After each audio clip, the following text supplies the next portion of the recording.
All right then, hello everyone. This is Volts for September 4th, 2024. How to activate climate voters.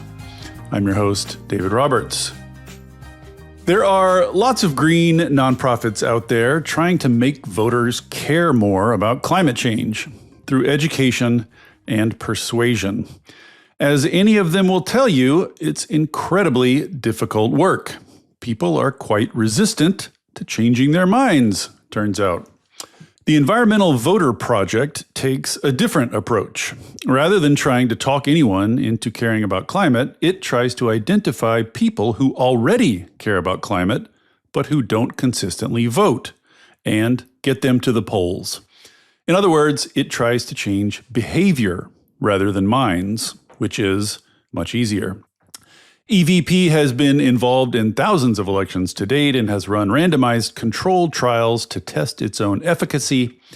Its long-term goal is to build a national bloc of climate voters that any candidate for any office must acknowledge and cater to. Voter turnout is of intense interest these days for obvious reasons, so I'm eager to talk to EVP founder and leader Nathaniel Stinnett about how all of this works. How to find these voters, how to get them voting, how to keep them voting, and how to be ruthlessly empirical about measuring progress.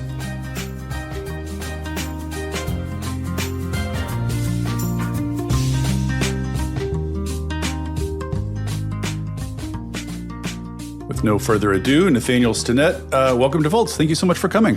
Thank you, David. I'm so excited for this conversation. Yeah, I've been meaning to talk to you forever. You know, and it's funny, this is one of those classic pods where when I first agreed to it, I was like, I don't know, is there enough here to talk about for an hour?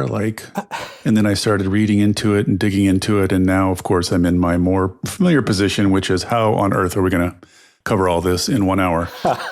So let's get into it. Your organization is premised on this 4-step process. I want to dig into every step of it, but maybe let's just start with like the 1 to 2 minute kind of elevator pitch of what those 4 steps are.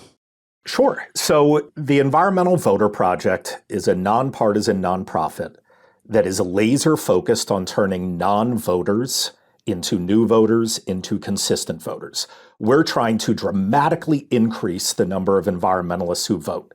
And the 4-step process is as follows. First, we need to identify them, right? We need to find who these people are who care deeply about climate and the environment, yet aren't voting. But then, once we do that with a level of certainty where we feel that we're really getting the right people, well, that opens us up to step 2, which is being able to then message to them to do one thing and one thing only, and that is vote. And what's really special about this point in the process is if we've done our job and we've accurately identified these people who care deeply about climate and the environment, well, then we can be completely agnostic with our messaging. We don't need to talk about climate or the environment. We could talk about chocolate chip cookies if that's what it takes to get them to vote. And so we run hundreds of randomized control trials and we work with thousands of volunteers just optimizing which messages work best. That's a juicy topic. Yeah. Then the 3rd step is, you don't need to live behavioral science each day like we do to be able to intuitively understand that if you want to change people's habits, you can't just pay attention to the big sexy elections that happen once every 2 years. You need to maximize your opportunities to talk to these people. So we work year-round using every election, even ones that have nothing to do with climate, as an opportunity to change these people's behavior so that ultimately we can get to step 4, which is to change the electorate. Our theory of change does not rely upon politicians stumbling upon the perfect policy or deciding what to do out of the goodness of their hearts. No, we know that nothing motivates a politician more than the prospect of winning or losing elections. And so they always have to go where the voters are. And so it's incumbent upon us to build electoral demand for climate leadership. And that's what we're laser focused on. Right. So find the climate voters, get them to vote, get them to keep voting, and then change the world. Absolutely. All right. Well, let's start with step one then. And this is, I have a little bit of skepticism about all these things relating to figuring out what voters think and what they do. So let's talk about identifying them then. So basically what you're doing is looking at polls and identifying people who say climate is their top priority. That is a radical simplification. Maybe talk us through how you find someone who is registered to vote, so is a voter, but is not currently voting, but highly prioritizes climate change. That's a very particular kind of voter. How do you find them? Yeah. So no sophisticated campaigns target by demographic group anymore. So there, no more soccer moms, no more NASCAR dads. They're all targeting individuals. And the process works like this.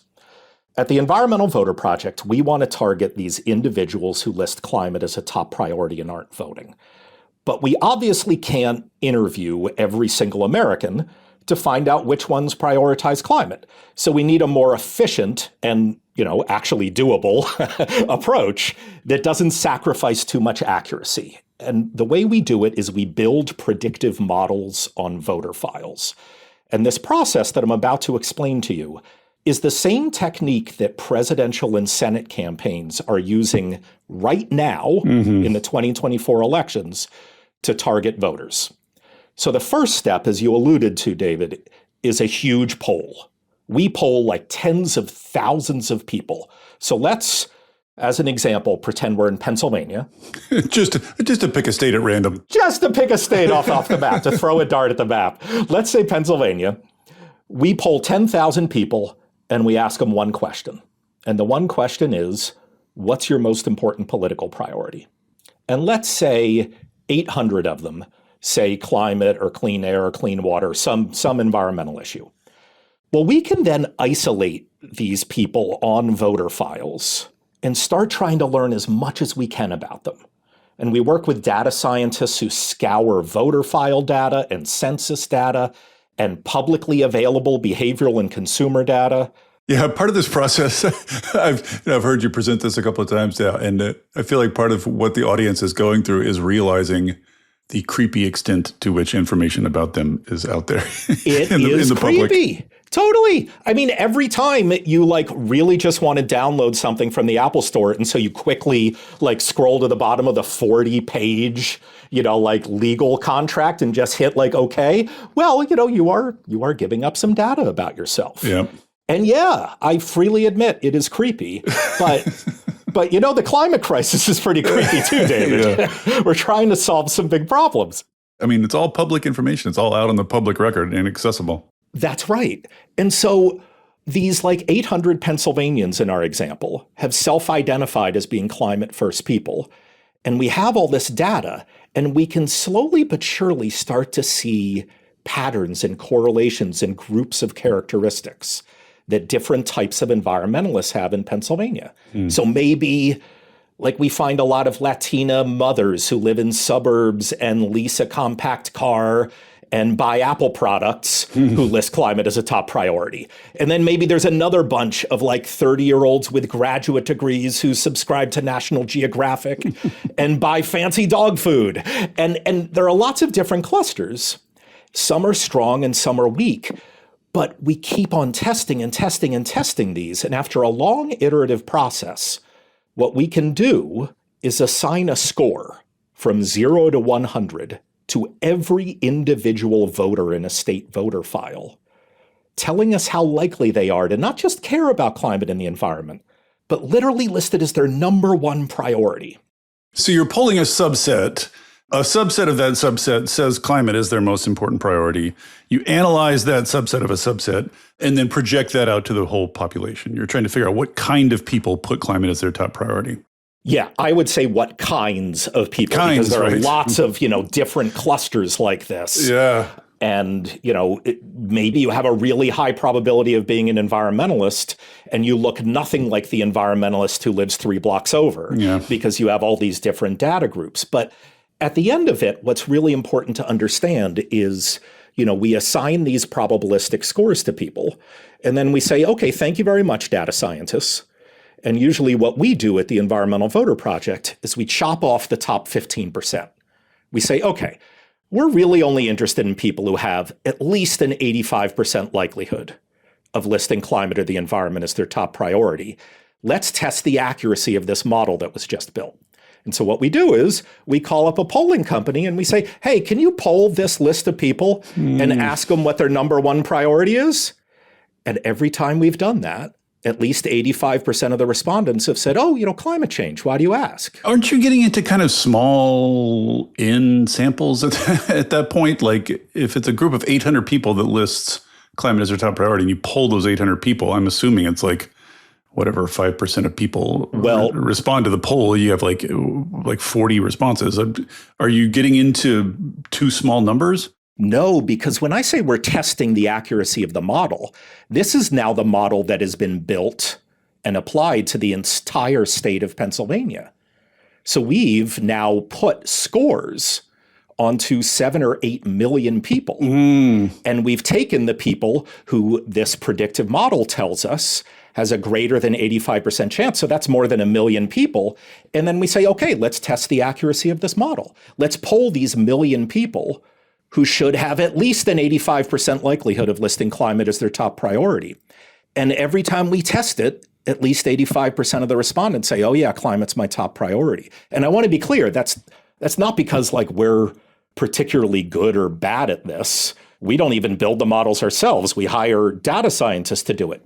This is how precise this method of political targeting has gotten. So, one big question I have is, how do you know what it means exactly that someone puts climate as their top priority? Like, to me, that doesn't necessarily mean anything behavioral. It doesn't necessarily mean anything. Like, it could just be like they think of themselves as the kind of person who prioritizes climate, but that doesn't, do I know from that how they're going to behave in a particular context? Or, you know what I mean? You know what I'm fumbling toward here? What do we really know about a person from the fact that they check this box on a poll? So I think you're absolutely right to ask that question. And the answer is not nearly as much as we would want to, right? But let's look at the context here.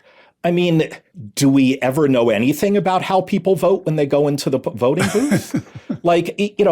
This one story that I read, I think it was an Axios story back in 2019, still haunts me, David, where it said that there was a Trump rally in El Paso, Texas, where 50% of the people who registered when they were, compared back to the voter file were registered Democrats. Oh, And so, I would suggest to you that party affiliation doesn't tell you how someone is going to behave. Whether someone tells you over the phone, oh, I'm going to vote for Harris or Trump, well, how can you necessarily trust that? Yeah. And I would just say that, even on a broader level, it's not that necessarily that I think or that anyone thinks that people are lying on these things. It's just that, I'm not necessarily the authority on what I'm going to do. You know what I mean? People are not transparent to themselves. They're not necessarily the authorities on their own behavior either.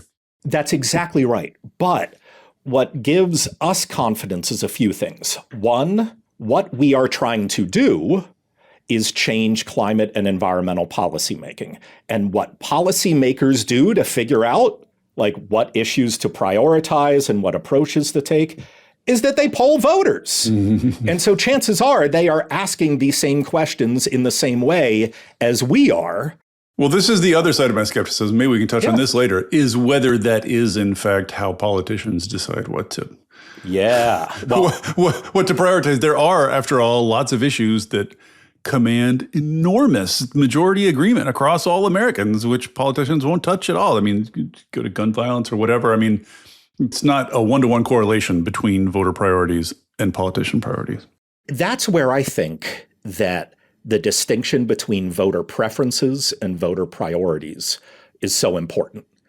Because I'm sure you are familiar with, as are many of your listeners, tons of polls that say, majorities of Americans would Yes. prefer their politicians to lead on. Well, majorities of Americans want to get rid of daylight savings. That doesn't They want anything good. I mean, you could just say, Right. do you want puppies? Yes, 85% of people want puppies. Exactly. And this is a particular problem in the climate movement. Yeah. I mean, we need to be honest with ourselves that support for our sort of bucket of issues is often a mile wide and an inch deep. Yes. And so this is why we think it's so important to build models that don't identify people who would prefer government action on climate change, but rather people who prioritize it as their number one issue over all others. Now, does that guarantee that every time they go into the booth, they would do exactly what Nathaniel Stinnett wants them to do? No, of course not. But these are people who, when they do vote, or at least when they are polled about voting, from a whole list of issues say, oh, yeah, that's my top priority, climate change or the environment. So you think at least priorities are a better indicator than preferences at the very least?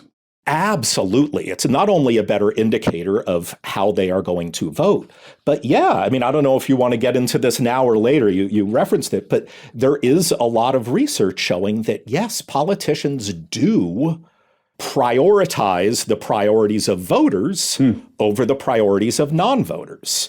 And so it's a really good way to drive policymaking too. One thing you found is that low propensity voters who don't consistently vote, are more likely to prioritize climate change than high propensity voters. Why? I'm sure your entire life, all your research is haunted by this question of why, because you can't really ask it or get a good answer for it. But in your considered judgment, why is that? Well, first, if you don't mind, because I think it's interesting, I'd like to talk about what we don't know before I get into what we do know. Sure. Because I think it's important to be precise about what social science can and can't do. Social scientists are really good at setting up experiments to figure out how to get people to do things, right? Like buy a product or exercise. It's a lot harder to figure out why people don't do things. Because when you ask them, especially if you're asking them about something that society views as important, like voting, they lie to you. They lie their pants off, right? It's called social desirability bias. They're going to try to give you what they think the most socially acceptable excuse for not voting. This is what I wish people would see about polls generally, is that answering a poll is not a snapshot of internal states. It is a behavior. Yes. Like answering a poll is a behavior. And so you need to think about it as a behavior, not as a window. And literally the very first report we ever did, that very first study we did at the Environmental Voter Project, I think is titled, Why Do People Lie So Much About Voting? Where we polled a whole bunch of never voted environmentalists and compared them to a bunch of environmentalists who always vote. And we asked them all the same questions about the importance of voting. And every single person responded in the same way. And, the people who never voted said, oh, yeah, politicians don't care about my issues. And the people who voted all the time said, yeah, politicians don't care about my issues. And we asked super voters, do you think it's important to vote? They're like, yeah, it's really important to vote. We asked non-voters and they said, yeah, it's really important to vote. And so we are very skeptical as well about what polls can tell us about why people don't vote. Right. But now let me actually answer your question and tell me some things that we do know. So first, people who care deeply about climate are disproportionately young and people of color. Two groups that vote less often, partially because they're the target of most voter suppression efforts. Yeah. I don't expect, elections officials to be twirling their mustaches saying let's get those environmentalists. But that's kind of what they're doing without knowing it. Yeah, I'm skeptical that explains the whole thing, though. I mean, young people have voted at low rates for time immemorial. I mean, that's exactly right. And indeed, when we silo those specific demographic groups, if we just look at young people or we just look at Latinos, the environmentalists still vote less often than other people in that demographic group. Yeah, what? And what we, What's going on there? So again, I want to admit what we don't know. This is very hard to measure precisely, but there's a lot of sort of anecdotal evidence, if you look at a lot of Pew Research polls and things like that, that the climate movement is strangely apolitical compared to many other movements. By which I mean, like, we tend to want to address the climate crisis through individual actions, like, eating less meat or biking to work. Whereas people who are concerned about healthcare or mass shootings. Yes, the first thing you ask a person who's concerned about healthcare is not, are you currently on a diet? And if not, you have no authority or you have no credibility or whatever. Totally. Or, God forbid, let's say there's a mass shooting in your neighborhood. Are you going to say, oh, well, maybe I'll personally get rid of all my guns and that'll take care of everything? Right. No, like they understand that these are systemic political problems that require systemic political solutions. But we haven't internalized that in the climate movement.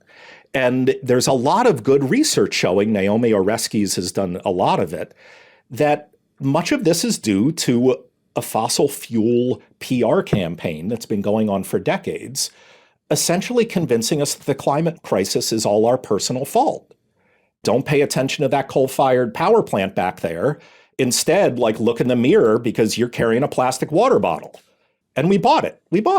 Yeah, but these people who are saying they prioritize climate, presumably they have other reasons to vote. I mean, they have other issues. You know what I mean? I guess I just want to know more about these people. You say they're disproportionately young and of color. That's something at least we know about them. Are there other generalizations you can make about these people? Once you've done the research and identified this very particular group of people, which is, again, a very specific, registered but not voting, climate is number one priority. That's a very thin slice. Are there other generalizations you can make about those people, about their demographic characteristics or other things they believe? Is this a kind of person or at least a discernible cluster of kinds of people? No. And even giving you those demographic generalizations is in itself a little misleading because that makes you think that those demographic data points are themselves predictive. Right. The only thing we need to do to find a non-voting environmentalist is to look for the young female person of color. And no, these are just sort of very, very broad trends that we see. Whereas the truth is, there are lots of different types of people who list climate as a top priority, and many of them likely don't vote for different reasons. But again, it's kind of a black box. But what we do know is who they are. We do know that they have a very high likelihood of listing climate as a top priority. And we do know that they don't vote because that is not something that we need fancy data scientists for. Yes.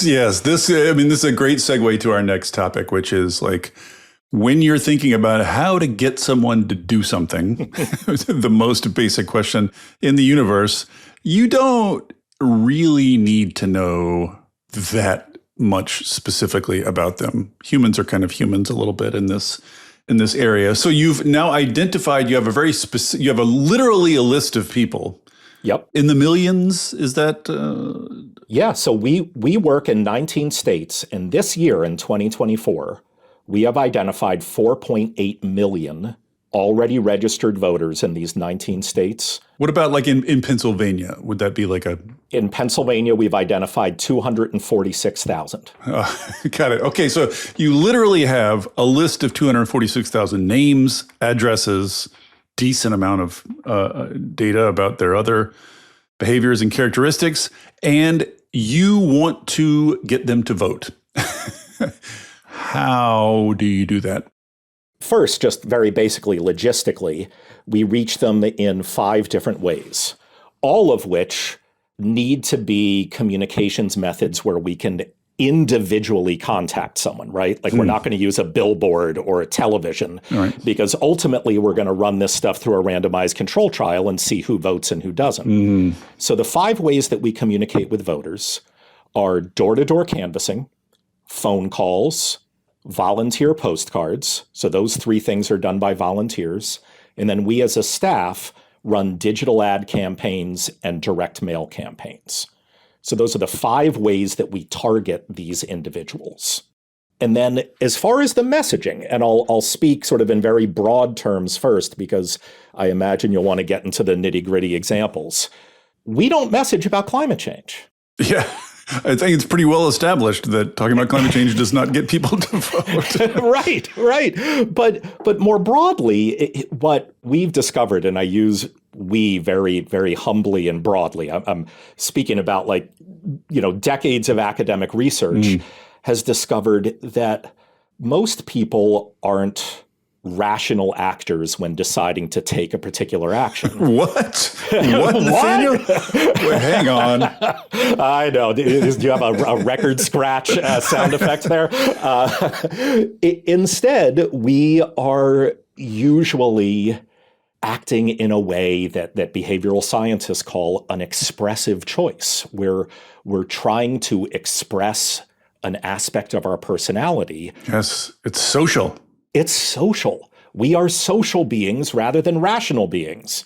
So much of our messaging does not revolve around trying to convince someone of the value of their one vote, but rather it tries to appeal to the type of person they're trying to be seen as and leverage that to get them to vote. And so a lot of people would view our messages as being manipulative. We're trying to take advantage of little social pressure stuff. I mean, I know this comes up. I'm sure you face this a lot, but to me, that's just a misunderstanding. Literally any message is manipulative. It has some effect. Literally any message has some effect. Absolutely. And just because you're aware of what the effect is, then you're automatically in a position where you're manipulating. Like that's just, you can't get people to do things without manipulating them. That's it's kind of built into the... That's exactly right. But we have this, as children of the Enlightenment, we have this bias that the only appropriate way to convince people of things is to rationally change their mind. Especially the overeducated PhD holders that dominate the left these days. Totally. Very much want politics to run on reasoned persuasion, but... That's right. But think of, this is something that Madison Avenue has figured out for decades, right? Nike, went from a garage company to a global behemoth by asking kids if they wanted to be like Michael Jordan. Yeah. I mean, try to think about a single commercial you've ever seen that was a brief on the empirical advantages of the product relative to other products. Right. You know what I mean? They don't even bother with that stuff anymore. I like to think of the decades-long ad campaign run by Apple, where they had a really hip guy saying, I'm a Mac, and then they had a really nerdy guy saying, I'm a PC. And you're like, oh, I think I'm going to buy that $2,000 laptop because I want to be like a Mac. I want to be a hip person. And it has to do with the type of person you want to be, not some weirdly rational cost benefit analysis. But just to emphasize this point, because I think it's novel and kind of interesting. So if I'm one of those voters and I'm interacting with you, from my perspective, you're not a climate organization. You're not an environmental organization. Other than environment being in your name, I would never know from your communications with me that you cared about climate in particular. Is that right? That's exactly right. I mean, from my perspective as one of those voters, never mind my perspective, in actual fact, you're just voter mobilization. You're just getting people to vote. You're not about persuading people. You're not about endorsing bills or endorsing candidates. So there's no environmental content in your communications. That's exactly right. Now, we don't want to be seen as some secret organization, so we reveal who we are. We say, I'm a volunteer from the Environmental Voter Project, but then nothing having to do with climate or the environment or a bill or a candidate at all. So I'm sort of wondering, if I'm a voter and when someone from your organization comes to canvass at my door, we're having a conversation. They're not talking about climate. Nope. What are they talking about, though? What are we having a conversation about? Are they just talking about the merits of voting? What are they saying to me? Yeah, so it's a perfect example. So if we're doing door-to-door canvassing, we are doing a very, very simple script where we say, David, there's an election coming up on November 5th. Do you intend to vote? Okay, that's the first important point in the conversation.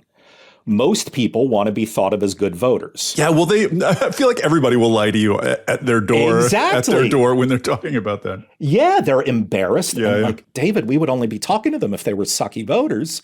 And so they say, oh, yeah, I'm going to vote. Boom. Okay. That's the first thing. Now we've laid a trap for them. We've gotten them to say that they're going to vote. Yes, they've made a commitment. Exactly. Second thing, we then say, oh, well, are you going to vote early in person or by mail or on election day? Oh, I'm going to vote early in person. Okay, have a good day. Bye-bye. That's pretty much it. And it's very simple, but there's actually a lot of sophisticated behavioral science in that very short conversation. So that first visit is all about soliciting that commitment and basically nothing else. It's also about walking them through what get out the vote people call plan making, a plan making exercise. How you're going to vote. Yeah. When you do that, when you sort of deepen that groove where people think, oh, I guess I'm gonna, they picture it in their mind, the firehouse around the corner where they vote, I'm going to vote on election day. It's been shown that simply walking through that plan making exercise makes them more likely to vote. But the real power in that very brief conversation was getting someone who we know is an awful voter to say, yes, I am going to vote. Because then what we are able to do is follow up with them right before the election and say, hey, David. Remember? I'm Nathaniel. Remember you spoke to one of our volunteers and you said you were going to vote? Well, Tuesday is your opportunity to follow through on that promise. Yeah, there's tons of research on this. I used to I used to read, Robert Cialdini and all these guys who, were super into the behavioral research. I used to be really heavy into this stuff. I just in the end, sort of could never discern a truly good use of it. And I always sort of came back to the only useful application of all this stuff is to get people to friggin' vote. So I'm glad that whole body of knowledge has finally found its proper application.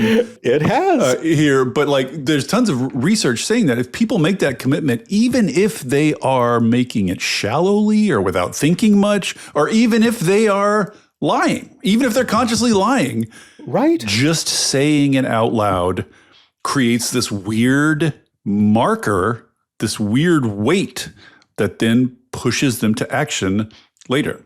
Well, it's what is perhaps the most unique thing about Homo sapiens, right? It's that we are this almost pathologically social species. Yeah. And so societal norms are really strong drivers to behavior. And one of the strongest societal norms we have is that most people want to be thought of as an honest, trustworthy person. Right. And so if you get someone to say that they're going to do something and then reminds them that they said they were going to do that, that's a hell of a lot more powerful than me trying to convince you of the importance of voting in Washington state because you care about climate change and this is a big election. That just ain't going to happen. Right. So just briefly, there's a whole bag of tricks here. Yeah. There's a whole bag of tricks to get people to do something. Just run through a few of them. We don't have, we could fill the whole pot up with this stuff, but just hit some of the highlights. One is get them on record making a commitment and then remind them of the commitment. That's bizarrely powerful. Bizarrely powerful. Another one, so this is one of my favorites, but it can't be done in a presidential election year, but I'll mention it anyway. We take advantage of a psychological concept called loss aversion. Yeah. People hate losing things.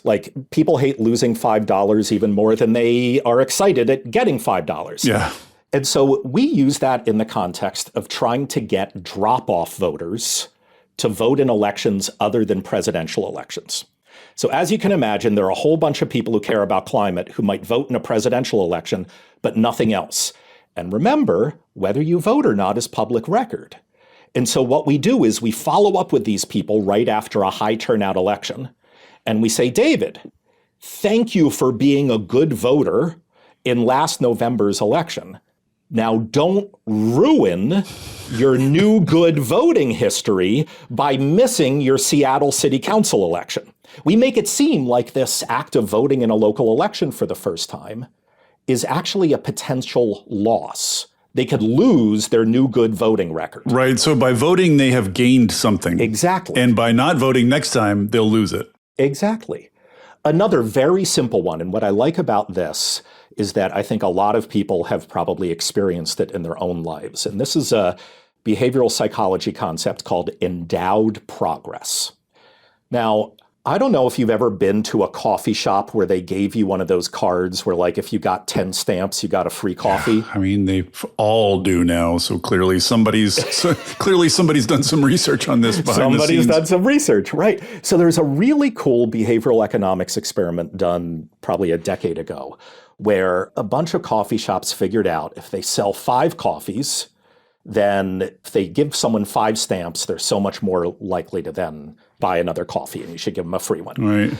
And so what they did was they had an A/B test where half the population was given a card with 5 circles, and the other half was given a card with 10 circles. So you buy a coffee, and the person says, "Way to go, David," and they stamp one of your circles. But then your friend behind you gets a card with 10 circles, and they say, "Way to go," and they stamp the first 6 of them. Well, both of you only have to get 4 more stamps to get a free coffee.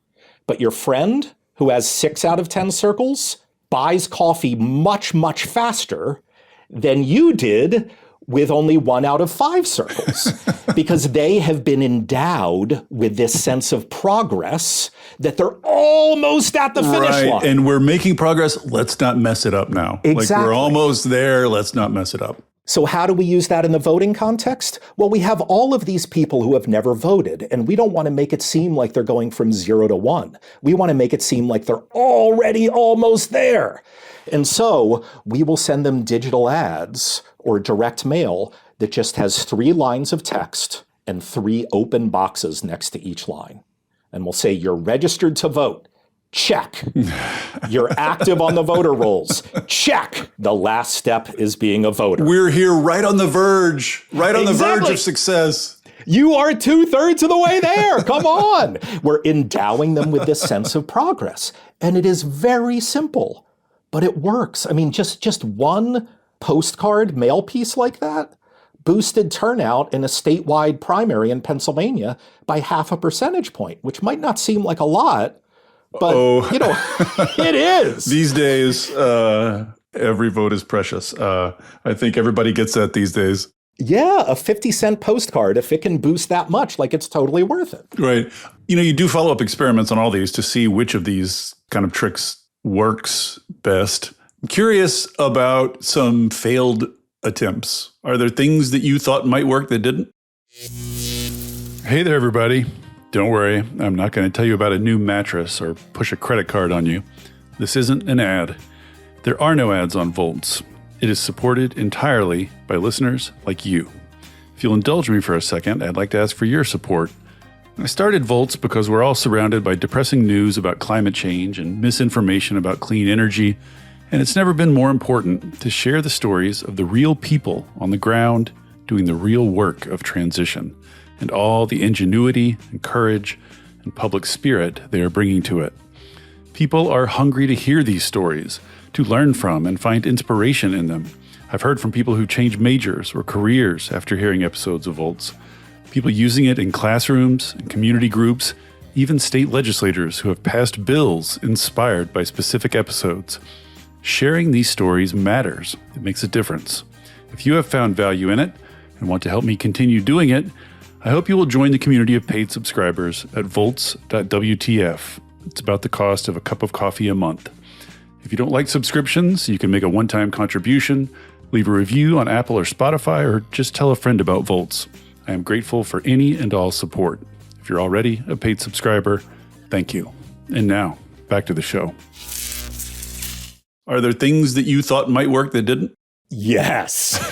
And we don't just publish this stuff. We have webinars. People love learning about our failed experiments. So I read once about an anthropology experiment where anthropologists were looking at primates, and primates are almost hardwired to smile when someone smiles at them. Not just chimpanzees, but other great apes and human beings. Mirroring. That's right. Facial mirroring. And so I saw an experiment where somewhere in the United Kingdom, they tried to take advantage of this facial mirroring in primates. And they used it in those electronic speed signs. You know, those signs that if you're going 35 and a 25, it'll show you your speed limit. Well, what they did was if you were going faster than the speed limit, they showed you a little frowny face. And David, it worked so well. People were like slamming their brakes and screeching all over the place. I don't want to make the sign frown. Exactly. And I'm like, hot damn, this is totally going to work with the Environmental Voter Project. And so we sent mail to people that just had like an emoji smile face and under it was voter, and then an emoji frown face and under it was non-voter. And then on the back, there were all of these footnotes showing that like voting is a social determinant of health and it makes you feel happier and blah.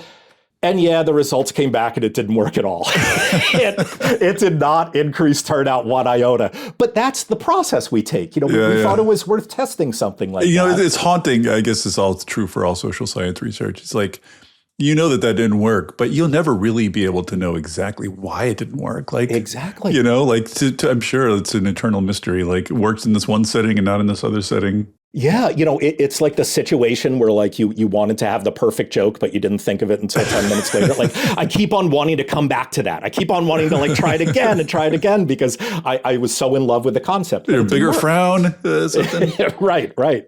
So you try to persuade people to vote via all these means of reaching out, using all these kind of social tricks and triggers to get them to vote.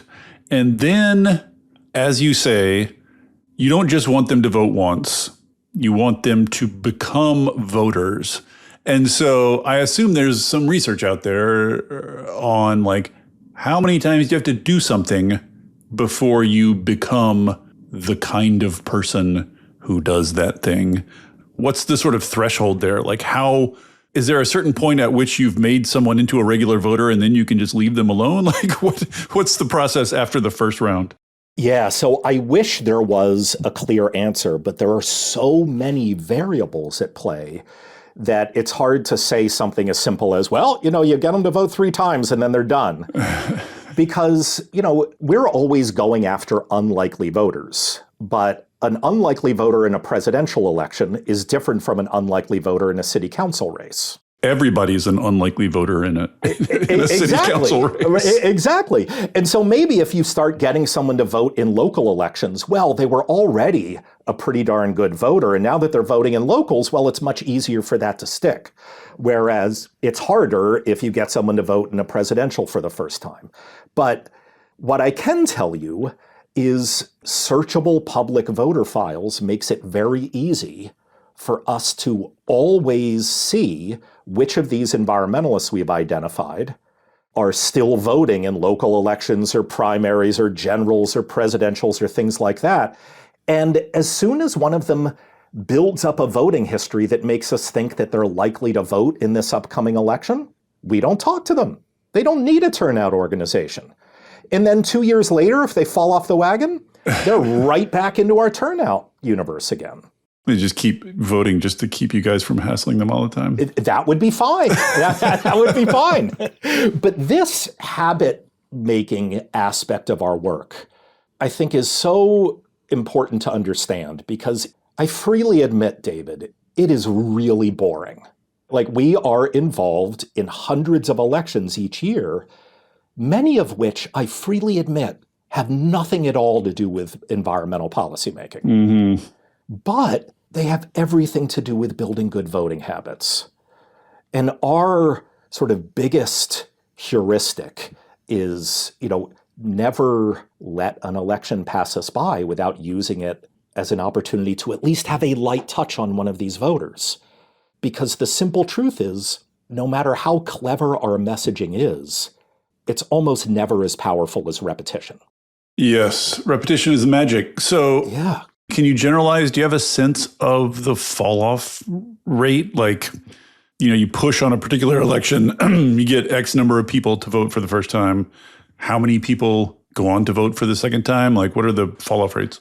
Yeah, so we obviously need to compare apples to apples and oranges to oranges because there are a lot of people who vote in a presidential and then don't vote in a city council. But what we do measure as sort of our long-term metric of success is, we have individually tagged and can track every unique voter we've ever spoken to. And we've now spoken to over 10.5 million unique individuals. And what we do is every year we measure how many of them have become such consistent voters that they voted in their most recent federal election, their most recent state election, and even their most recent local election. And last time we did that, it was over 1.8 million had become consistent voters like that. But the other thing that that metric is helpful for is getting it drop off, the question you asked, because then what we can see is, okay, you can't year to year measure presidential drop off because there's only a presidential election every 4 years. But we can measure how many of these people were consistent voters and then lost that consistency. Mm-hmm. And that's usually anywhere from 7 to 10%. It's pretty low. So the habit, by and large, the majority of the time will stick. It will stick. But I want to be clear, that isn't just because there's some, magic in the behavioral science and we've created some habit here. It also has to do with the public nature of the voter file. Yeah. Because let's say I get you to vote for the very first time in a Seattle city council race. Well, it only takes a few months for the record of you having voted to show up on public voter files. And then everybody who is running for anything says, holy crap, got to go talk to David, because if he'll vote in a city council race, he'll vote for anything. Right. So once you vote once, everybody descends on you to try to get you to vote again. Exactly. And it's like the cavalry comes in and they're now turning out our voters at no cost to us. Right. So in a lot of ways, getting people to vote that first time is just trying to sort of like put them on the radar, put them on politicians' radar almost. That's exactly right. And not just for political purposes, but also for policymaking purposes. Right. Because if you are an elected official, I promise you, you don't spend any time polling non-voters. You don't. You don't. And so once we push you, once you vote for the first time in that city council race, you've now become a first-class citizen. You're actually someone whose opinions politicians do care about. Mm-hmm. And just to reiterate this, like these people are saying on polls that climate is their top priority. You don't really have any way of knowing how they express themselves politically once they start voting and answering other post-voting polls. Like you're just relying on their prioritization of climate to reflect itself to politicians at some point. That's right. But to be clear, no one does. I mean, the Harris campaign doesn't know how any of the people they're mobilizing vote. Now, what we do know is that when we test these models, people do consistently, yes, come back and say, oh, yep, climate is my number one priority. But no, when they go in and vote, we do not know who they vote for. There are lots of public polls of people who list climate as their top priority. Right. So I guess what I'm getting at is you're taking a bunch of people who prioritize climate, shoving them into the electorate, and then assuming that that is going to have effects on politicians, that that's going to change the issue landscape. I mean, there's nothing else you could do but assume. I mean, but that's just like, that's the process. There's some element of faith involved here, I guess. That's exactly right. And it is counterintuitive. We're used to viewing politics from sort of the supply side of the marketplace. Right. We're used to saying like, hey, let's elect the right people and we'll get the right policy. Right. And of course that's important. I would never deny that it's important to elect the right people. But I would also suggest that even when we do elect the right people, it isn't like they can just snap their fingers and get everything they want done. Right. They still need to pick and choose what to spend their political capital on, and they ain't going to spend it on the thing that like only 4% of voters care about. So this is about shaping the electorate. It's about goosing demand in the marketplace. And the only marketplace that matters to politicians is the marketplace of voters, right. Not citizens, not adults, not non-voters. It's voters.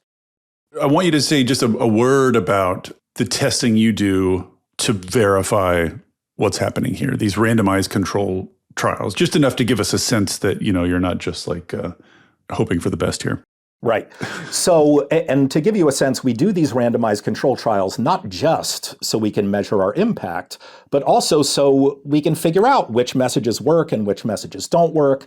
It's also a message testing sort of laboratory. And the way this works is, let's go back to Pennsylvania for no reason at all. Well, we'll go back to Pennsylvania. I told you earlier we'd identified 246,000 of these non-voting environmentalists there. That's actually not quite true. Those are the people we're targeting. We actually identified about 290,000 non-voting environmentalists in Pennsylvania. But before talking to a single one of them, what we did was we randomly set aside around 15 to 18%. A control group. And set them in a control group. That's exactly right. And we never talked to those people. Then the remaining 246,000, they're the ones we canvass and call and mail and send digital ads, all with this souped up behavioral science informed messaging. Then the election happens. We still don't know how we did. But, and I'll be a broken record here, I'm going to talk about public voter files again. About 2 months after the election, voter files are updated. And then what we can do is we can compare turnout in our control group of non-voting environmentalists and see how many of them voted to turnout in our treatment group, the people we did communicate with. And as long as that initial separation process was truly random, what that allows us to do is isolate our impact on turnout while controlling for all outside variables. Because, like, if it rained in Pittsburgh and that depressed turnout, well... Yeah, right. It rained on everybody. It rained on everybody. So the only difference here between the control group and your group is your communications with them. Exactly. And what we've seen, obviously there are a whole bunch of elections, these dinky little elections and, in odd years, where we could increase turnout 5 or 6 percentage points, but it's still not reliable. It's not what statisticians call statistically significant. Just because there aren't enough to make a proper sample size? Exactly. You need big, fat denominators. Well, but just as a general matter, yeah, are you increasing turnout more in those elections, or are you increasing turnout the same amount? It just matters more and is a bigger percentage in those smaller elections. Yeah. So, a little bit of both. It is easier to increase turnout. And so we get gaudier numbers in low turnout elections. But it is also harder to prove that your impact was not random when you have a really small denominator. Right. And so it takes more of an impact for us to achieve statistical certainty in these sort of lower turnout elections. But what we've seen just since 2020, we've had statistically significant randomized control trials showing that we were able to increase turnout among our targets by as much as 1.8 percentage points in statewide general elections, 3.6 percentage points in statewide primaries, and 5.7 percentage points in local elections. And just to be clear, these days, well, maybe not just these days, but definitely these days, those can easily be the margins of victory, especially in some states. Absolutely. I mean, we're targeting 490,000 people in Georgia this year. Georgia was decided by 11,779 votes. So if we can increase turnout just 1 percentage point among our almost 500,000 targets in Georgia, that's 5,000 brand new voters showing up who otherwise would have stayed at home, which is half the size of the margin of victory 4 years ago. Yeah. And so, yeah, it can really, really make a difference. But over time, let's stick with Georgia again. This is one of my favorite examples of what makes the Environmental Voter Project so unique. I'm sure you remember in 2021, those 2 U.S. Senate races, going to a runoff in Georgia, right? I recall. You recall, vaguely. right? $1 billion with a B, $1 billion were spent on those 2 races, David. We spent, yes, it is laughable. We spent a little over 500,000, and we could see in our randomized control trials that even amidst that $1 billion worth of static, we were solely responsible for boosting turnout 0.9 percentage points among our 300,000 targets. We were very, very proud of that. But what we're even more proud of is the day after that, it was like a whooshing sound. Like you could hear everybody leave the state of Georgia, because why the hell would they all stick around? And we went right back to work mobilizing low propensity climate voters for the Griffin Judicial Circuit District Attorney Special Election. Now, if you don't know what a judicial circuit is... I recall it well. You recall it well. That was also had a cryon on CNN. These are like counties that are too small to even have their own DA, so they like get together with other counties and have a judicial circuit. And of course, that had nothing to do with climate policy making. Right. But you're damn right we were going to talk to these voters so that next time there was a big election, we would have even more habitual climate voters showing up. Right. In a sense, that 0.09% that you did last time, you can just sort of bank that and assume that'll show up next time. And then next time you're rousing a new 0.09%. That's exactly right. And presumably over time, this will be cumulative. Right. It absolutely will. Why not do your work all and only in swing states that matter here for the presidential election? Like, why not focus entirely on this big upcoming race that matters more than anything else in the universe? Great question. So first of all, we are in lots of swing states. We're in most of them, but not all of them. The second thing is this cumulative aspect of our work is where the most power is. I mean, the simple truth is, if your only goal is to win one election on a Tuesday in November, you probably shouldn't be spending a whole lot of money talking to really awful voters. This is not a special election winning strategy. This is an electorate changing strategy.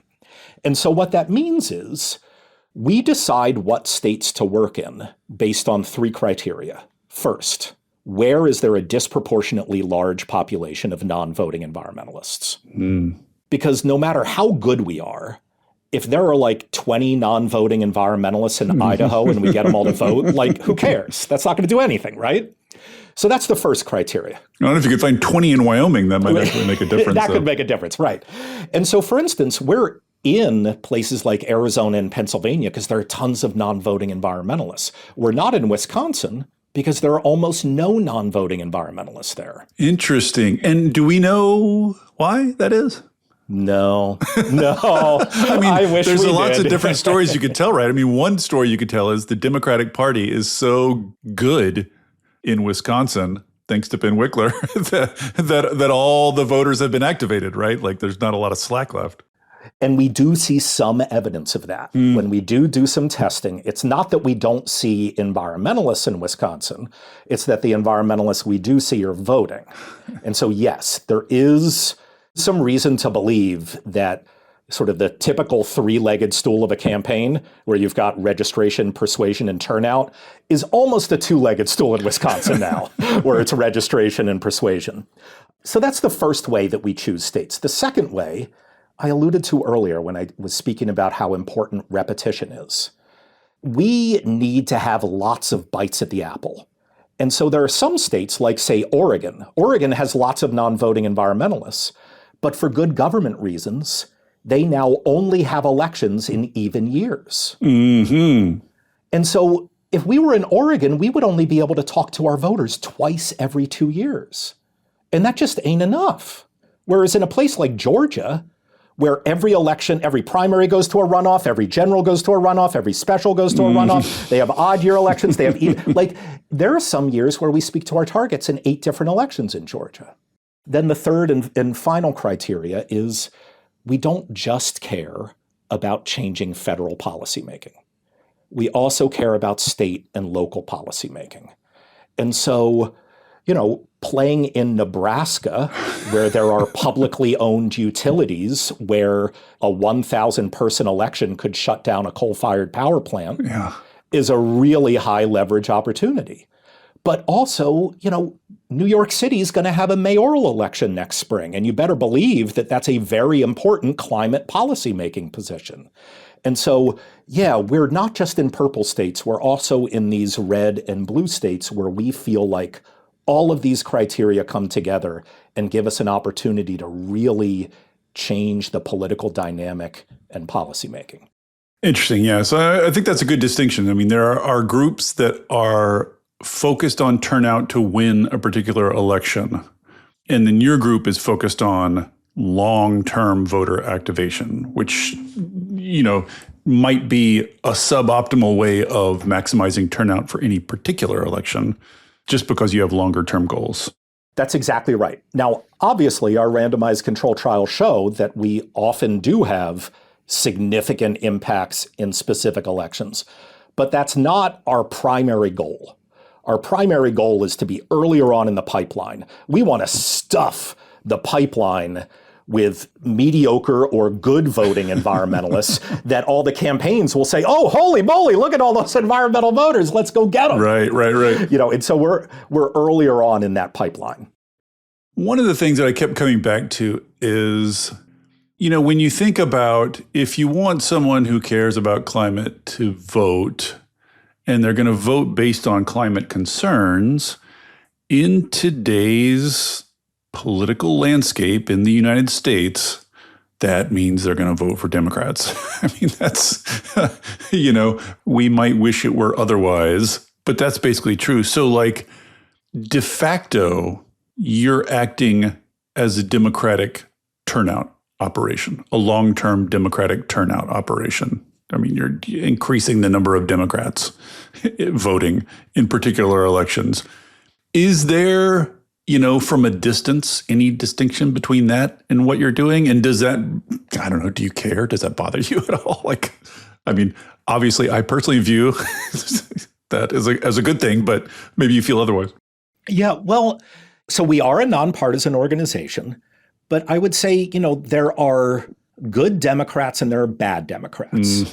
There are also good Democrats who can't legislate and lead in a good way because of the way that their district is. And so we really are taking this demand side approach to it. And I want to be clear, some of our targets are independents, some of our voters are even Republicans, not nearly as many. Yeah, tell me, do you know out of say the 246,000 in Pennsylvania, at least the party registration of all those voters, right? Can you give us a sense of the proportions? Yeah, so I don't have Pennsylvania on the top of my mind, but what I can say is, we usually try not to talk about this party registration data in part because it's misleading. So I'll give you an example. I live in Boston, Massachusetts, dark blue Massachusetts, right? Do you know that only 27% of registered voters in Massachusetts are Democrats? 64% are unenrolled. 8% are Republicans. Yet, in a different state, you're not allowed to be unenrolled. You can be independent or Republican or Democrat. In a third state, if you say you're an independent, that means you are a member of the Independent Party of the United States. And so it's really this weird 50-state patchwork quilt. So it doesn't really tell you anything state to state, comparing state to state. No, but what I can say is we really truly believe in this demand side approach to politics. Yes, in general elections, plenty of public polls tell you which party these people are voting for.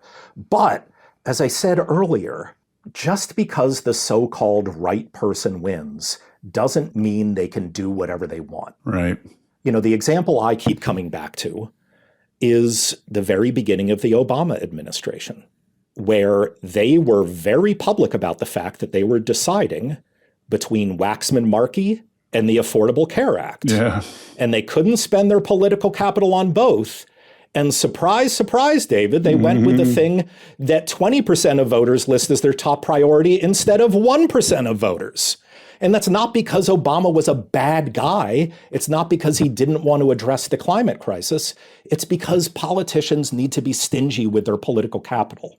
Yes, and no Democratic senator was frightened That's right. to say no about Waxman-Markey. Quite the opposite. I first started the Environmental Voter Project in part because I had come off a string of mayoral and other municipal elections in Boston where all we could ever talk about was potholes in public schools because that's what all of the people who vote in municipal elections care about. Yet everybody who was running for mayor or city council was deep down an environmentalist at heart. Yeah. They just couldn't lead on that because there was no voter demand for it. Yeah, I mean, there's a real argument to be made, and I think I buy this argument and I think lots of people on my side of things are wrong about this or have the wrong idea about this. I actually think climate is much more deeply rooted in Democratic elites than it is in the Democratic voter base. People don't want to hear this, but like a lot of climate action on the Democratic side has been elite driven. It's not voter demand that's dragging things along, really. So, I think you probably have more than like voters dragging an unwilling politician into doing something. More often, I think, on the Democratic side, you have a politician who wants to do something and doesn't have the voter support to do it. So in a sense, like the work you're doing could just enable a lot of Democratic politicians to do what they want to do anyway. I think that's really right. And, issue advocates usually like to sort of pound their chest and pretend that like we're really strong and like how dare you do, what we don't want you to do and you're going to pay for it on election day. And, the simple truth is that I think those of us in the climate movement need to admit that we don't have nearly as much political power as we need. Like not even close. Yeah. Not even close. And we need to really quickly get to the point where we can scare the bejesus out of politicians so that they are doing what we want them to do out of political necessity. Your thesis is the fastest way to at least get started on doing that is to take people who already care about it and just get them to friggin' vote. So glad to see this social science research all being put to some productive use rather than, getting people to buy Febreze or whatever, whatever people typically do with it. Thank you so much for coming on and walking us through this. Well, thank you for having me, David. I really appreciate it. Thank you for listening to Volts. It takes a village to make this podcast work. Shout out especially to my super producer, Kyle McDonald, who makes my guests and I sound smart every week. And it is all supported entirely by listeners like you. So if you value conversations like this, please consider joining our community of paid subscribers at volts.wtf, or leaving a nice review, or telling a friend about Volts, or all three. Thanks so much, and I'll see you next time.